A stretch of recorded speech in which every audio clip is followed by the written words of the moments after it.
aí, pessoal, bom dia, boa tarde, boa noite. Seja bem-vindo à nossa reunião de adoração online. Meu nome é Lucas Bonatti e eu sou pastor da PMB, a Primeira Metodista Brasileira, aqui em Downtown Miami. Outra vez, seja muito bem-vindo, seja muito bem-vinda. Uma alegria muito grande ter você aqui com a gente hoje. Quero deixar só um recado rápido e curto para o pessoal aqui de Miami.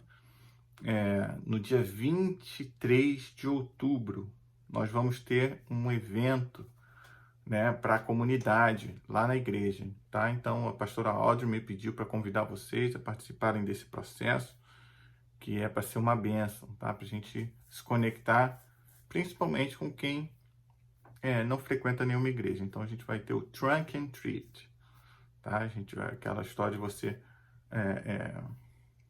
configurar, não, gente, qual o nome? Enfeitar. Você enfeitar a mala do seu carro, colocar uma fantasia e entregar doce para a criançada no dia 23 de outubro, tá bom? Fica ligado, entra lá no site da igreja, firstchurchmiami.org, para mais detalhes, tá bom? Ou então a gente conversa pessoalmente, mas a gente gostaria muito que você pudesse ser voluntária nesse evento, tá joia? Se você tiver filhos e filhas adolescentes, eles ganham horas de serviço comunitário por isso. Tá joia? Bem, hoje nós vamos começar uma nova série intitulada E se? Para quê? Ou seja, e se nós fizemos tal, para que tal acontecesse, Ou seja, vamos passar por uma jornada de meditações sobre a palavra de Deus e de maneira muito aberta e criativa para a gente imaginar, sonhar com o futuro, sonhar com o que nós podemos fazer, como nós podemos influenciar as pessoas, tanto na esfera pessoal, familiar, como na esfera comunitária. Tá joia? Então, e se, para quê? Vai ser o tema, vai ser a nova série de mensagens. Vão ser 6 semanas. A princípio, talvez eu mude isso no meio do caminho, mas a princípio vão ser 6 semanas nessa série de mensagens, tá bom? Vamos dar uma orada para a gente preparar, vamos orar aqui para a gente preparar o nosso coração e mente para esse culto. Deus de graça, amor e bondade, nós nos colocamos diante de Ti, pedindo, venha nos limpar, nos lavar, nos perdoar, para que nós possamos receber de Ti, para que nós possamos estar diante de Ti, recebendo da Tua palavra, recebendo do Teu Espírito, Senhor. Em nome de Jesus, fala conosco nesta manhã, nesse momento. Te pedimos, Senhor, que Tu venha não só nos limpar, nos perdoar, mas também que venha receber todas as nossas aflições, nossas preocupações, e da mesma maneira venha receber e abençoar os nossos sonhos, os nossos planos. Tira tudo aquilo que não provém de Ti e guia-nos, Senhor, pelo caminho que é o caminho da Tua vontade. Nós oramos agradecidos em nome de Jesus. Amém e amém.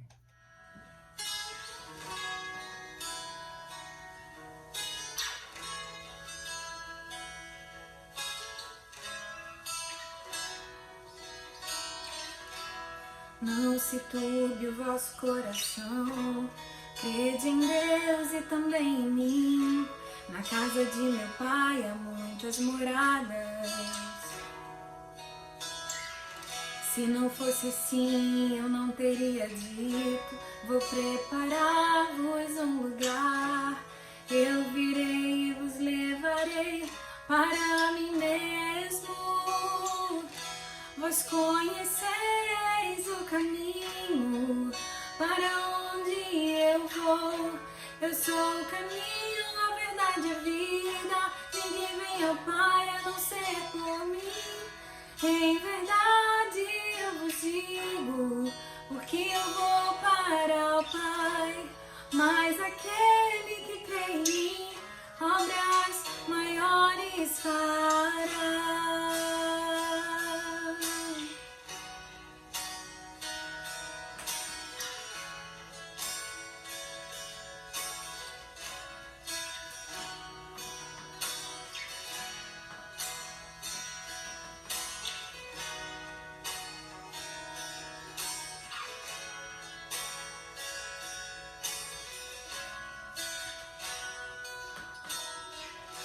Se me amares verdadeiramente, guardareis os meus mandamentos. Eu rogarei ao Pai, e Ele vos dará o Consolador, o Espírito da verdade, que o mundo não pode receber, mas Ele habita em vós e estará em vós para sempre. Aquele que tem os meus mandamentos e os guarda, esse é o que me ama. E se alguém me amar, será amado por meu Pai. Eu também o amarei e me manifestarei a Ele.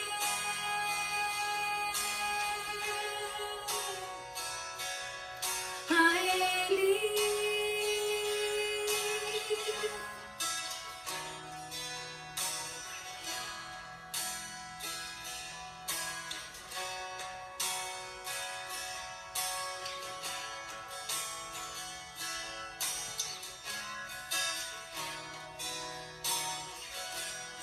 Quero te amar mais, Senhor.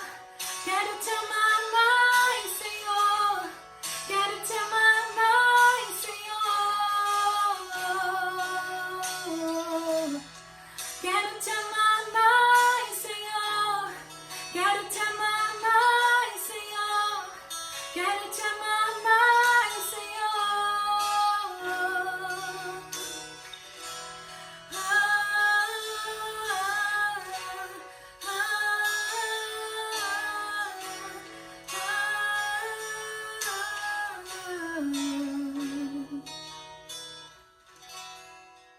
Muito bem, pessoal, vamos para a meditação de hoje.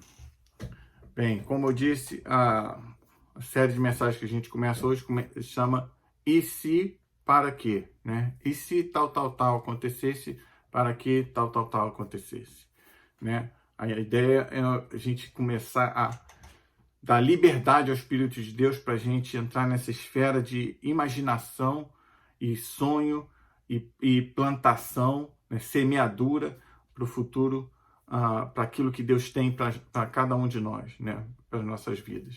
Que Deus quer que nós sejamos, como Ele quer que nós sejamos. Então, eu vou começar hoje com um trecho da carta de Paulo aos Colossenses, já na parte que ele começa a dar aquelas orientações que a gente gosta de chamar de orientações éticas, né? Que às vezes são princípios importantes que a gente tem que ter na vida, que tem que abraçar como cristãos, porque obviamente eles guiam as nossas ações, as nossas atitudes, os nossos valores, os nossos discursos, tudo, né? Enfim, diz aqui a carta aos Colossenses no capítulo 3, eu vou ler do versículo 11 ao 15, eu vou dar um pulinho para o 23, tá? Diz assim no versículo 11, nessa nova vida, não importa se você é judeu ou gentio, vida em Cristo, né? A vida do nascido de novo. Nessa nova vida, não importa se você é judeu ou gentio, se é circuncidado ou incircuncidado, se você é inculto ou se é civilizado, se é escravo ou livre. Olha aqui. Cristo é tudo o que importa e Ele vive em todos. Pô, vou repetir isso porque isso é muito forte. Cristo é tudo o que importa e Ele vive em todos. Muito bem. Visto que Deus os escolheu para ser o seu povo santo e amado, nós somos chamados povo santo e amado, olha a resposta. Revistam-se de compaixão, bondade, humildade, mansidão e paciência. De novo, revistam-se de compaixão, bondade, humildade, mansidão e paciência. Sejam compreensivos uns com os outros e perdoem os que o ofender. Lembrem-se de que o Senhor os perdoou, de modo que vocês também devem perdoar. Acima de tudo, revistam-se do amor que une todos em perfeita harmonia. Que amor é esse? O amor de Cristo, o amor de Deus. Né? Permitam que a paz de Cristo governe o seu coração. Não os nossos ódios, nossas paixões, mas o amor e a paz de Cristo governando os nossos corações. Pois, como membros de um mesmo corpo, somos chamados a viver em paz e sempre agradecidos. Pulando para o versículo 23. Em tudo que fizerem, trabalhem de bom ânimo, como se fossem para o Senhor e não para os homens. Lembrem-se de que o Senhor lhes dará uma herança como recompensa e de que o Senhor a quem servem é Cristo. Mas se fazem o mal, receberão de volta o mal, pois Deus não tem favoritos. Palavra do Senhor, palavra bonita, né? Palavra forte. A versão em inglês tem umas expressões muito interessantes também, que eu acho que suavizaram um pouco na versão em português, né? Que tem aqui um trecho que fala no versículo 23, em tudo que fizerem, trabalhem com bom ânimo, como se fossem para o Senhor. Já a versão em inglês diz, whatever work you do, do it with all your heart. Qualquer trabalho que você faça, faça com todo o seu coração. Faça-o para o Senhor e não para homens. Um pouco mais forte, né? Um pouquinho só mais forte. Faça para o Senhor e não para homens. Então, a mensagem de hoje para a gente é: e se Deus fosse nosso chefe? Para que nós encontrássemos alegria no nosso trabalho. E se Deus fosse o nosso chefe? O que isso mudaria na sua vida? Se Deus fosse o nosso chefe, para que a gente encontrasse alegria em tudo o que nós fazemos. Né? Essa é a reflexão de hoje. Né? E por isso eu começo perguntando, quantos de nós já trabalhamos para um chefe chato, um chefe ruim, né? Alguém muito, sabe, que a gente não se dava bem? Quantas vezes a gente ficou com raiva dos nossos chefes? Quantas vezes a gente teve um professor, uma professora que a gente não gostava, né? Como dizem no Brasil, que o santo não batia, né? Quantos de nós já tivemos discussões dentro de casa, né? Quantos de vocês talvez não gostem do pastor, ou não gostamos, ou chegou um momento da nossa vida que nós não gostamos de um pastor A, B ou C. Eu tenho uma lista de pastores que eu não gosto, mas não que foram meus pastores. Pastores, mais figuras públicas aí. Vocês sabem, vocês me conhecem. Né? E é engraçado, né? Se a gente realmente fosse abrir esse caixão das pessoas, esse baú, né? Das pessoas que a gente não gosta, não gostou, que a gente tem dificuldade de relacionamento, a gente ia ser um culto de confissões, né? Ficar confessando, Senhor, tem misericórdia de mim, porque eu não gostava de fulano. Todos nós temos isso, né? Todos nós temos essa coisa de não ter uma dificuldade de relacionamento com algumas pessoas, né? Até uma criança, né? Você pegar uma criança, talvez da idade da Luna, né? Talvez ela já não goste, que ela ainda às vezes fala, às vezes não fala, mas talvez vai chegar um momento que ela vai falar pra gente, pai, não quero ir na festinha de fulano porque isso, e vai começar a entender que certos amiguinhos e amiguinhas não funcionam bem com elas, né? Seja lá por que for, né? Quantos de nós aí, quando foram adolescentes, quantos adolescentes hoje, né? Não gostam de estar na sala de aula porque tem o fulano A, B ou C que são pessoas ruins e que ela sofre bullying, esse adolescente sofre bullying, enfim. Você talvez tenha um ranço do seu chefe porque você sabe que você é melhor no seu trabalho do que ele mesmo é. Enfim, a lista só cresce, não diminui, né? Se a gente for pensar essas coisas. Chefes, pessoas que a gente teve que servir ou trabalhar, prestar um serviço, e foi difícil, não gostou, cliente chato, sabe? Aquelas coisas assim. Então, qual o objetivo da meditação de hoje? Minha esperança, meu objetivo é que trazer essa meditação para te inspirar, para que você encontre alegria em tudo que você faz, né? Para que você seja melhor, uma versão melhor de você mesmo, de você mesma. Para que a gente possa ser o melhor cristão que nós possamos ser, né? Que nós possamos ser o melhor trabalhador, o melhor tipo de supervisor, o melhor chefe, né? Que a gente possa crescer em intimidade com Deus, deixar que a palavra dele realmente nos guie e não os nossos próprios valores, né? Enfim, o que importa é que nós queremos crescer em intimidade com Deus, nutrindo, gostando, cultivando a presença de Deus nas nossas vidas, né?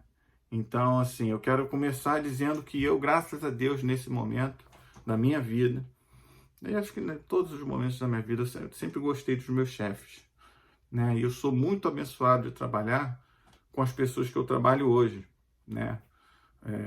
Tanto os meus chefes, quanto o staff, as pessoas que me ajudam. Eu tenho muita alegria, porque eu vejo muita paixão, vejo comprometimento, e vejo, acima de tudo, uma vontade de ver o ministério dando certo, né? Seja um jantar para os namorados, seja uma reunião, seja um culto, seja o que for. 90% a 100% das pessoas ao meu redor estão focadas e buscando dar o melhor, fazer o melhor para abençoar outras vidas, que isso é o mais gratificante, né? Quando você trabalha com pessoas que não são egoístas, que não estão focadas em si mesmas, né? É um benefício que tem você trabalhar para uma igreja, né? Porque se você trabalha no mercado financeiro, num banco, você compete, você tem que fazer número. Então, a competição é a alma do negócio, né? Já no meu ramo, não é a competição, é a construção, é a união. É você eliminar as barreiras e fazer que o menos virar mais, né? Que as diferenças virem somatório. E esse é o nosso desafio, né? E essa é a coisa legal, né? De novo, falando aqui do grupo que trabalha comigo, porque eu trabalho com pessoas que são muito diferentes de mim, né? E uma das outras. Então, é muito interessante ver que quando a gente faz a reunião, a gente planeja alguma coisa, o tipo de ideia que surge, o tipo de preocupação que surge, é como se você estivesse fazendo uma sopa de vegetais, né? Você pega vários itens diferentes. Tem gente que faz na orelhada, mas tem gente que tem uma ideia, não, que isso aqui tem vitamina tal, vitamina tal, vitamina tal. Então você vai ter um caldo depois que é muito nutritivo, é muito bom. E na maioria dos casos é isso que acontece, graças a Deus, no meu ambiente de trabalho. Eu espero que no seu também, né? E é interessante ver que tem pessoas que elas são bem organizadas, são criativas, né? Tem um talento muito grande e algumas dessas pessoas elas focam, elas são tão boas no que elas fazem, que elas fazem o trabalho delas de maneira a facilitar o trabalho do outro. E isso é uma bênção. Isso é uma bênção. Quando você trabalha não só... Sabe, problema de você... Algumas coisas que a gente tem visto aí, a gente pega muito no pé de funcionário público brasileiro, né? Por quê? Porque o cara faz aquilo, não, isso aqui não é meu. Eu só faço isso aqui. Ah, mas o outro, não, eu não faço essa parte, eu não sei nada não, só sei fazer isso aqui. Eu faço isso aqui, o outro faz isso aqui. Ou seja, não se importa da continuidade do trabalho. Ele faz o dele, ganha o salário dele e está tudo bem. Não se importa com mais nada. Agora, é muito melhor quando você tem uma atitude que você está preocupado com toda a cadeia de processos para que tudo seja mais eficiente, seja melhor, seja mais produtivo, seja mais gratificante, né? Para que não seja chato, para que seja alegre. Então, você consegue fazer, tem pessoas que conseguem fazer o trabalho delas já preparando, facilitando o trabalho do próximo. Eu, graças a Deus, tenho pessoas assim na minha vida. É uma bênção. Eu já não sou tão organizado, né? Na minha cabeça, um dia na minha vida, eu achei que eu era organizado. Eu sou um pouquinho, para algumas coisas eu sou. mas eu não sou um primor de organização. Edilza sabe disso, minha mulher sabe disso, né? Minha mãe deixou acreditar, a culpa é dela. Minha mãe deixou acreditar que eu era organizado. Eu não sou muito, não. Mas tem uma coisa também. A pessoa organizada, ela precisa da sensação de controle. Organização é controle. Quando você organiza as coisas, você tem controle. Você sabe onde estão as coisas. Você sabe o que leva ao quê. Você tem essa preocupação. É uma personalidade mais controladora. É normal, isso não é um defeito. É algo normal, característica de algumas pessoas. Não é muito meu estilo, porque eu gosto de delegar tarefas. Eu gosto da pessoa desenvolver, correr atrás e fazer, experimentar. Porque eu acho que no processo, eu gosto muito do processo, não me importo muito com o resultado final. Lógico que eu me importo com o resultado final, mas não tanto. Eu me importo com o crescimento que acontece no processo. Então, eu gosto de delegar tarefas. Eu gosto que a pessoa tenha liberdade para desenvolver os dons dela, para desenvolver o trabalho dela. Obviamente, então, qual é a minha preocupação como líder? O pessoal sabe aqui, eu sento, eu quero falar, por que a gente vai fazer isso? Estou preocupado com o objetivo. Obviamente, tem uma direção. A gente vai fazer alguma coisa? Para quê? Qual o objetivo? Por exemplo, a gente está preparando para fazer um bazar. Para quê? Só porque a gente tem muito tempo livre? Claro que não. Todos nós estamos muito ocupados. Mas se a gente conseguir fazer um bazar bom, a gente vai conseguir arrecadar algum dinheiro para ajudar a quem precisa. Né? A gente tem algumas missões que nós temos visto aí, explorado, para a gente poder fazer esse auxílio. Né? A gente não quer... precisa fazer um bazar para arrecadar dinheiro para a manutenção da igreja. Não é esse o caso. A gente quer fazer um bazar para abençoar as pessoas. Então, tudo o que a gente fizer nesse processo, o objetivo é abençoar as pessoas. Né? Isso inclui, inclusive, pegar um item interessante, que a gente pagaria um dinheiro legal na loja, e vender barato. Por quê? Porque o nosso objetivo não é arrecadar o dinheiro. Nosso objetivo é abençoar as pessoas. Então, uma pessoa que precisa de uma roupa legal para uma entrevista de emprego, porque está desempregado, né? Tem um caso muito triste que eu ouvi falar uma vez, de um amigo meu, que estava desempregado. Isso foi na primeira vez que eu vim para os Estados Unidos. Ele estava desempregado na época. E ele foi a uma igreja, e a irmãzinha da igreja, tinha um bazarzinho lá tentando funcionar, conseguiu um sapato para ele fazer uma entrevista.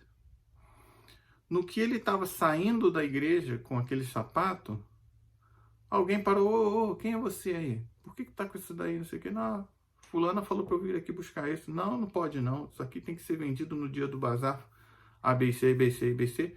E proibiu o garoto de sair com o sapato. Então você está fazendo bazar para quê, amigo? É para abençoar a vida dos outros? Ou é para arrecadar dinheiro? Pelo amor de Deus, eu tenho muita vergonha disso. Mas é uma história real que aconteceu. Obviamente, não estou falando o nome nem quem foi, por questão ética, mas eu sei bem como foi tudo isso. Então, quando eu tenho uma reunião com as pessoas que trabalham comigo, eu me preocupo em oferecer a direção. O que a gente quer com isso? Qual é o objetivo? Qual é o nosso foco? O processo de construção, para se chegar lá, se eu deleguei aquela tarefa a alguém, eu não vou controlar. Lógico que eu vou estar sempre à disposição, eu vou estar orientando no que for preciso, eu vou dar as orientações gerais, mas os detalhes, eu não estou preocupado com os detalhes. Eu quero que você se desenvolva, eu quero que você desenvolva os seus dons, porque esse processo de perguntar é importante. Né? Então, eu prefiro assim, é meu estilo, eu prefiro dar liberdade às pessoas criarem. Tem dois probleminhas aí, né, nesse processo, que são dificuldades que a gente encontra. Primeiro, é que o resultado nem sempre é aquilo que eu esperava no início do processo.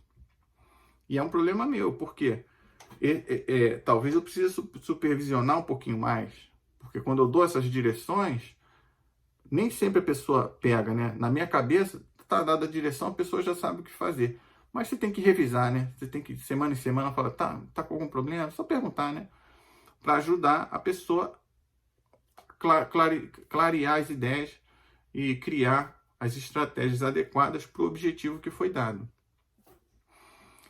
Mas, mesmo que não seja o resultado que eu esperava, eu confesso para você que eu não me importo. Não é algo ruim, porque não deu o resultado que a gente esperava, a gente faz de novo. A gente vê onde pode melhorar, vê o que deu errado, faz de novo. E aí vê se na próxima vez vai dar o resultado esperado, né? Qual o outro grande problema? É quando eu dou as orientações e a pessoa simplesmente ignora todas as orientações e faz o que ela quer, sem me consultar. Aí não, né? Aí não pode. Aí é errado, né? Graças a Deus não é o que acontece, mas se acontecer já está sabendo que é errado. Então, assim, mas por que eu estou falando disso tudo? Por que eu estou ressaltando essas coisas? Por que eu estou ressaltando que eu me preocupo mais com o processo, não com o resultado? Porque tudo que nós fazemos na igreja, nós não fazemos para nós mesmos. Se você faz alguma coisa na igreja para você mesmo, você está com foco errado. Você está igual aos filhos de Eli. Pois vai lá ler o que aconteceu com eles. Nós fazemos para Deus, né? Ou então nós fazemos para as outras pessoas, por quê? Com o intuito de alegrar a Deus, com o intuito de agradar a Deus. Portanto, tudo bem que você vai fazer um projeto e tenha dúvidas. É importante, porque quando você tem uma dúvida, quando você tem uma dificuldade, você tem que pensar, você tem que buscar uma solução. E nesse processo, o que você vai fazer? Você vai fazer, quando você está fazendo uma tarefa para a igreja, né? Pelo menos no mundo ideal, você vai pensar assim, se eu fizer isso, vai ser agradável a Deus? Vai honrar o nome de Deus? Vai alegrar a Deus? Vai alegrar a Cristo? Será que isso pega bem para a imagem de Deus? Será que isso pega bem para a imagem da igreja? Será que as pessoas vão gostar mais ou menos de Jesus se eu fizer isso ou aquilo? Né? Então eu acho que o processo, a dificuldade de achar soluções sem que eu fique dizendo o que fazer, é importante por isso, porque você vai participar da missão de Cristo de uma maneira mais profunda. Ou seja, eu quero que você se sinta empoderado e empoderada para fazer a obra de Deus, que você tenha liberdade para fazer a obra de Deus. Obviamente, eu já disse, ter liberdade não significa você fazer o que você quiser. Existem parâmetros, existem expectativas. Né? Da mesma maneira, quando a gente paga um cursinho ou uma escola para um filho, o que a gente espera? Que tenha notas boas, que aprenda. Né? Eu lembro que a ameaça que eu sofria se eu não recebesse nota boa é perder a aula, perder a escola particular que eu tinha. E aí eu corri atrás, né? Enfim. Agora, por que eu estou falando tudo isso? Porque, queridos, quando eu fazia qualquer coisa dentro da igreja, seja de limpar o violão, limpar o chão, ou liderar um grupo, ou dar uma aula de escola dominical, seja o que fosse, eu tinha uma postura. Eu sempre tomei como responsabilidade, não que alguém tenha dito para mim, mas eu tomava com essa responsabilidade. O pastor pediu para eu fazer isso, eu sou o pastor naquele momento. Eu estou falando em nome do pastor. Então, eu buscava ser um pastor naquele momento. Compreende? Por quê? Para mim isso facilitava a minha vida. Porque ao tentar ter uma atitude pastoral, eu guardava o Lucas mais para lá, sabe? As minhas vontades, as minhas prioridades ficavam mais de lado. Eu tinha, é como se você pegasse mais um pouco da perspectiva do reino de Deus, ao invés de você fazer defender a sua própria agenda. Então, na minha cabeça, aquela missão era uma missão espiritual. Então, quando eu tinha dúvida, eu buscava pensar, o que o pastor faria aqui? E aí, eu tinha mais facilidade para fazer as coisas. Portanto, fica aqui uma dica. Quando eu te pedir para fazer alguma coisa na igreja, faça isso como se você fosse o pastor ou a pastora naquele momento. Né? Porque se você fizer essa tarefa com essa preocupação pastoral, primeiro de tudo, você não vai fazer nada que contrarie a visão pastoral. Óbvio. Você está ali para somar, você é representante do pastor, você está para somar e não para dividir. Segundo, você vai pensar 2 vezes antes de tomar uma atitude que prejudique a igreja, né? Porque você é o pastor, a pastora naquele momento, né? E por fim, você não vai fazer algo que te favoreça pessoalmente. Não vai fazer algo egoísta. Vai fazer aquilo que abençoa as outras pessoas, que abençoa a comunidade de fé. Eu sei. Essa é a minha visão de delegação. Quando eu delego uma tarefa, é isso que eu tenho em mente. Que você vai ser eu, naquele momento. Você vai ser o pastor, você vai ser a pastora naquela atitude. Seja para fazer um café, seja para preparar um evento, seja o que for. Contar o dinheiro das ofertas. Naquele momento, você é a pastora, você é o pastor. Aí você fala, mas eu não sou pastor, você que é o pastor. Né? Eu não sou pastora, você que é. Deixa eu aproveitar aqui para falar de uma coisinha que eu acho importante e depois a gente encerra. Uma das coisas mais bonitas, um dos princípios mais bonitos que nós herdamos da Reforma Protestante, que é expresso claramente nas doutrinas metodistas, é o que a gente chama de o ministério de todos os cristãos, que na Reforma Protestante era conhecido como sacerdócio universal. O que é isso? Você lembra que quando veio a Reforma Protestante é uma quebra da lógica da Igreja Católica, que à época dizia que a única pessoa capaz de interpretar as Escrituras era o Papa. Ninguém mais. Qualquer interpretação que fosse contrária à interpretação do Papa estava errado. Curiosamente, nós temos vários pastores e bispos e grandes líderes famosos na televisão hoje em dia, que são os papas do século XXI. Que se você for contrário ao que eles dizem, você é um herege. Se você for contrário a que esses líderes famosos dizem, eles te acusam de herege. Querem te queimar e te proíbem de pregar e te proíbem de tudo. Só que o sacerdócio universal, o ministério de todos os cristãos, justamente é a ideia de que nós temos a plena noção e o entendimento de que somos todos pecadores. Todos igualmente pecadores. Não importa raça, cor, religião, nacionalidade, nada. E, portanto, todos precisamos da salvação. E ao sermos salvos, nós todos somos incluídos na missão de Cristo. Nós todos nos tornamos representantes de Cristo. Nós todos nos tornamos sacerdotes. Essa é uma grande diferença. Todos os cristãos protestantes têm a clara visão de que são sacerdotes, são ministros, são ministras do Evangelho. Dentro desse grupo de sacerdócio, que são todos os convertidos, existem pessoas que têm um chamado específico para se dedicar exclusivamente ao ministério. E essas pessoas, portanto, se tornam pastores ou diáconos, ou pastoras ou diáconas. Mas todos compartilhamos da mesma missão. E isso é o que diz, eu vou traduzir aqui do inglês. Então, vamos ver. Isso é o que diz o artigo 128 da disciplina dos cânones da Igreja Metodista Unida. A Igreja, como comunidade do novo pacto, participa do ministério de Cristo, de graça, através dos anos e em todo o lugar do mundo, todos os lugares do mundo.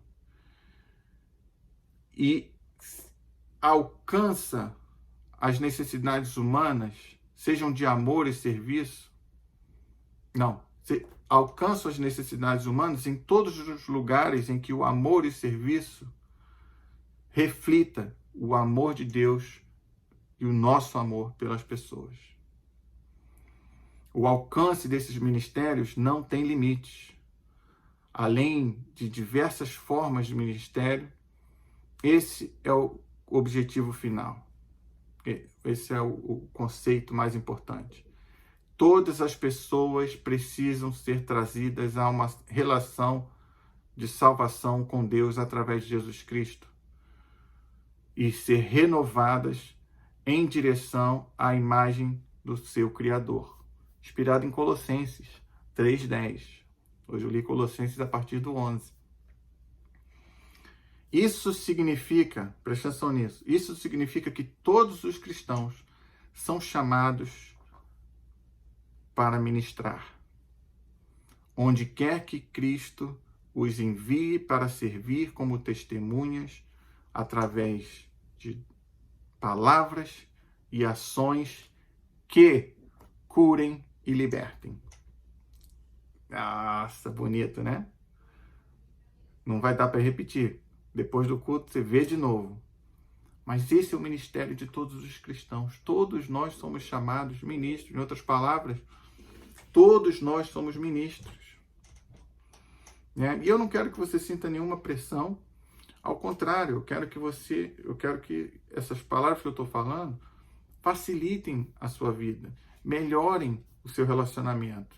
Porque imagina se você chegar como pai de família, como mãe de família, e fizer como diz a Bíblia aqui, a Bíblia diz no versículo 23, em tudo que fizerem, trabalhem de bom ânimo, como se fosse para o Senhor e não para homens.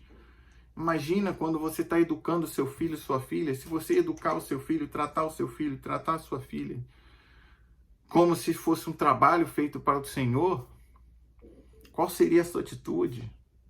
Será que você humilharia seu filho? Será que você humilharia sua filha? Será que se você amasse sua esposa, tratasse sua esposa como se fosse um trabalho enviado por Deus? Pensa nisso aqui agora. Eu sou esposo da Thaís. Se eu tratar o meu relacionamento com ela como uma tarefa que Deus me deu, será que eu ia oprimir a minha esposa? Será que eu ia mandar na minha esposa? Será que eu ia tratar ela como um objeto sexual? Será que eu ia tratar ela diminuindo a identidade dela, a individualidade dela? Claro que não. Claro que não. Se eu tratasse meu irmão e minha irmã de cor, será que eu ia ser racista? Se eu entendesse que o jeito que eu trato dele é o meu trabalho dado por Deus? Claro que não. Será? E se Deus fosse nosso chefe, será que eu ia tratar uma pessoa sem casa com desprezo porque ela tem um cheiro ruim de quem não tomou banho? Compreende o que eu estou querendo dizer? Compreende o que eu estou querendo dizer? Isso é muito maior do que fazer uma coisa em nome do pastor. Eu falei o tempo inteiro aqui sobre liderança, fazendo como se fosse eu, se eu estou te pedindo. Uma coisa é um pastor te pedir para fazer alguma coisa, mas agora imagina se Deus estivesse te pedindo. Inclusive, se Deus estivesse te pedindo para ajudar o pastor, como será que você ajudaria o pastor? Será que você fingiria? Vamos supor que você conheça um pastor que está tirando dinheiro da igreja ou explorando a fé das pessoas para enriquecer. E se você tivesse a clara consciência de que o seu modo de tratar ele é uma tarefa dada por Deus, será que você ia deixar abatido ou você ia chamar a atenção dele? E lembrar ele para que ele foi chamado? Foi chamado para pregar o evangelho, não para ficar rico? E se nós vivêssemos como se Deus fosse o nosso chefe? E se o nosso relacionamento com o nosso colega de trabalho, com o nosso chefe, com os nossos subordinados, o nosso relacionamento com os nossos professores, se nós víssemos tudo isso como tarefas que Deus nos deu, será que nós buscaríamos encontrar alegria, respeito e amor nesses relacionamentos? Eu quero terminar com isso aqui. A minha visão mudou. Eu disse para vocês que eu fazia as tarefas achando que eu tinha que tomar uma atitude pastoral porque eu estava agindo em nome do pastor. Mas um dia eu li um livro chamado Cultivando a Presença de Deus, escrito a partir de umas cartas deixadas por um monge. Eu queria lembrar o nome, monge Carlota, eu esqueci o nome. Um monge do século XVII, se eu não me engano. Irmão Lourenço, Cultivando a Presença de Deus. Irmão Lourenço, ele entrou para o ministério, como todo mundo que entra para o ministério, com sonhos de pregar o evangelho, de liderar pessoas. Talvez, no caso dele, eu não lembro, mas talvez de liderar um monastério. Mas tudo que tinha para fazer, tudo que davam para ele fazer era lavar louça, limpar e alimentar bicho, varrer, coisas assim, simples. E por um tempo ele ficou triste, porque ele queria pregar o evangelho. Mas tudo que faziam era ele lavar, limpar as coisas, preparar comida, cortar batata, essas coisas. Até que um dia, ele tomou a seguinte decisão. Se esse é o trabalho que eu tenho para fazer, eu vou fazer tudo com perfeição, vou dar o meu melhor, como se eu estivesse fazendo para Deus. Porque esse é o trabalho que eu tenho para honrar a Deus. Então, conforme ele descascava uma batata, ou dava banho num cavalo, ou varria o chão do salão de comida, do refeitório do convento, ele fazia em oração, oferecendo aquilo tudo, dedicando aquilo tudo a Deus. E ele diz que, em pouco tempo, ele achou uma alegria interna muito grande, uma paz interna muito grande. E passou a experimentar um nível de espiritualidade muito elevado na vida dele. E aí foi quando eu me dei conta que eu estou fazendo as coisas, não é para a igreja, não é para o pastor. Eu estou fazendo para Deus. Eu estou fazendo porque Deus é o meu chefe. Então imagina se eu tratar minha mãe dedicando a Deus a maneira como eu trato a minha mãe. Imagina se eu tratar a minha esposa dedicando a Deus o trato que eu tenho com a minha esposa, com a minha filha, com a minha congregação, com o próximo. Será que eu ia semear alegria, união, compreensão? Ou eu ia semear divisão? Minha esperança é que depois de tudo isso que eu falei bastante, eu sei, mas que você ache uma inspiração para fazer tudo o que você faz com dedicação, não porque você quer um elogio, mas como uma oferta para Deus, sabe? Você puder, vou trazer um lanchinho para o culto, para o pessoal comer. Tudo bem, a gente quer te elogiar, isso não é o problema. Mas faça dedicando aquilo a Deus, sabe? Trate o seu esposo, a sua esposa, o vizinho, seus filhos, como se fosse tudo um presente oferecido para Deus. Essa é a palavra que eu quero deixar para vocês hoje. Minha esperança é que você encontre inspiração para cultivar a presença de Deus na sua vida, para se dedicar a tudo que você faz. Quando você vê que você não pode dedicar, diga não dá para fazer isso. Porque é melhor não fazer do que fazer sem vontade, sabe? Então, tudo que fizerem, trabalhem com bom ânimo, como se fosse um trabalho para o Senhor e não para o homem. Se Deus fosse nosso chefe, será que o mundo seria melhor? Tenha uma boa semana e que Deus te abençoe.